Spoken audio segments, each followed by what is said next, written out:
தலைமுறை தலைமுறையா கண்டினியூ ஆகும். ரொம்ப கவனமா இருங்க, ரொம்ப கவனமா இருங்க. எனக்கு என்னுடைய கண்களுக்கு முன்பாக பார்க்கிறேன், நான் கண்ணுக்கு முன்னாடி பார்க்கிறேன். திருமணத்தினுடைய ஏற்பாடுகள் எல்லாம் நடந்து முடிஞ்சிருச்சு. விடிஞ்சா கல்யாணம், நாளைக்கு காலையில மேரேஜ், இன்னைக்கு இரவு நைட்டு இந்த சட்டை தைக்க கொடுத்துருக்குது. அந்த நடந்த சம்பவத்தை சொல்றேன். அந்த திருமணமாக போகிற பிள்ளை சட்டை தைக்க கொடுத்துருக்காங்க. சட்டையை போய் வாங்கிட்டு வரதுக்கு ட்ரெய்லர் கடையில் போகும்போது இவங்க நேசிச்ச ஒரு பையன் அங்க நிக்கிறான். 2 பேரும் பேசுறாங்க. ஏன் இப்படி உங்க அப்பா பண்ணினாரு, இந்த கல்யாணம் நடக்கக்கூடாது, நம்ம 2 பேரும் ஓடி போயிடலான்னு சொல்லி துணி வாங்கிட்டு இருக்கிற பிள்ளை யார்கிட்டையும் சொல்லாம அப்படியே துணி வாங்க போற பொண்ணு அப்படியே போயிருச்சு. அந்த பையனோட சேர்ந்து அவர் வெளியூருக்கு கூட்டிட்டு வந்துட்டார். அன்னைக்கெல்லாம் இது நான் சொல்றது கிட்டத்தட்ட ஒரு 30 வருஷத்துக்கு முன்னாடி நடந்தது.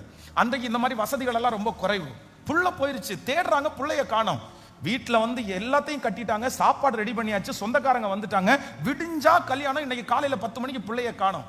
என்னைக்கு அப்பாவுக்கு அந்த வார்த்தையை கேட்ட உடனே அவர் ரொம்ப யோசிச்சு ஸ்ட்ரோக்ல விழுறாரு. ஸ்ட்ரோக் ஆயிடுச்சு, அவர் கை கால் விழுந்து போயிருச்சு, அவர் படுத்த படுக்கை ஆயிட்டாரு. சந்தோஷமான அந்த வீடு ரொம்ப ஒரு எருக்களமான ஒரு வீடை போல சாவு வீடு மாதிரி மாறிடுச்சு. அந்த பையனுடைய வீட்டில் அவங்க திட்டி, ஏன் எங்களை இப்படி பண்ணீங்க, சொல்லியிருக்க வேண்டியதானே, நாங்களே அமைதியா போயிருப்போமே. அவங்க பிரஷர். இந்த தகப்பனார் கை கால் விழுந்து போனவர் அந்த பொண்ணை சபிக்கிறாரு.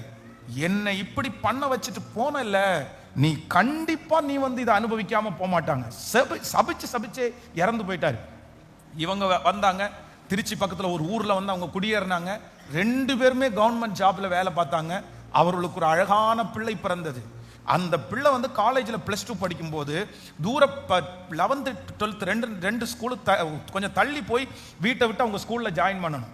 ஆட்டோவுக்கு ஓட்டுறதுக்காக அந்த பிள்ளையை விட 12 வயது அதிகமான ஒரு ஆட்டோ ஓட்டுற வச்சிருந்தாரு. அந்த ஆட்டோ ஓட்டுற நபருக்கு இந்த நபரோட இந்த பிள்ளைக்கு ஒரு அஃபேர் ஆயிடுச்சு. அவ்வளவுதான், 2 பேர் லவ் பண்ணி அந்த மனுஷன் எல்லாத்தையும் விட்டுட்டு +2 படிச்சு முடிச்ச உடனே இந்த பிள்ளைய அவ்வளவுதான் யாருக்குமே தெரியாம அவன் கூட்டிட்டு போயிட்டான். ரொம்ப மோசமான ஒரு ரவுடி. அந்த ஊர்ல அந்த பர்சனுக்கு எந்த நல்ல பேரும் இல்லை. இவருடைய தகப்பனார் என்ன அனுபவிச்சாரோ அதே துக்கத்தை இவங்களும் அனுபவிக்க வேண்டிய ஒரு சூழ்நிலையில தள்ளப்பட்டார்கள். அப்போ அந்த டைம்ல அவங்க ஒரு சர்ச் ஓபன் பண்ணும்போது, ஜெபம் பண்ணும்போது, அன்னைக்கு ஒரு சாபத்தை குறித்து ஒரு மெசேஜ் கொடுக்கும்போது அவங்க என்னிடத்துல வந்தாங்க. இல்ல, எங்க குடும்பம் இப்படி இருக்கிறதுக்கு காரணம் நாங்க தான், எங்களை எப்படியாவது ஆண்டவர் மன்னிக்கணும், எங்களுக்காக ஜெபம் பண்ணுங்கன்னு சொல்லிட்டு அன்னைக்கு என்னை சந்திச்சாரு. இன்னைக்கு இந்த திருச்சபையில இருக்கிற என்னுடைய பிள்ளைகளாகிய உங்கள் எல்லாருக்கும் நான் ரொம்ப அன்பா சொல்றேன், தண்டனைன்றது முடிஞ்சிடும் சிஸ்டர். உங்க கணவனாருக்கு ஒரு தண்டனை வேணா கொடுத்துருங்க, உங்க மனைவிக்கு ஒரு தண்டனை கொடுத்துருங்க, உங்க பிள்ளைக்கு ஒரு தண்டனை கூட கொடுத்துருங்க. ஆனா என்ன பண்ணிடாதீங்க அப்படின்னு சொன்னா, உங்க பிள்ளைகளையோ உங்களுடைய கணவனாரையோ நீங்க இன்னைக்கு இருக்கிற சூழ்நிலை நாளைக்கு மாறிடும்.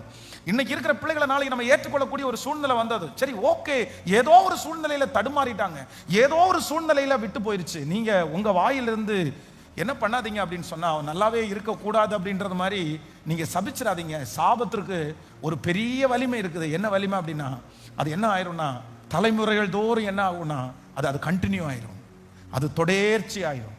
ஆனால் வேதம் சொல்கிறது, நம்முடைய சாபங்களை எல்லாம் ஆசீர்வாதமாய் மாற்றுவதற்கு கல்வாரி சிலுவையிலே நம்முடைய ஆண்டவர் ஆமென் ரத்தத்தை சிந்தி சாபத்தை உனக்கு ஆசீர்வாதமாக மாற பண்ணினார்.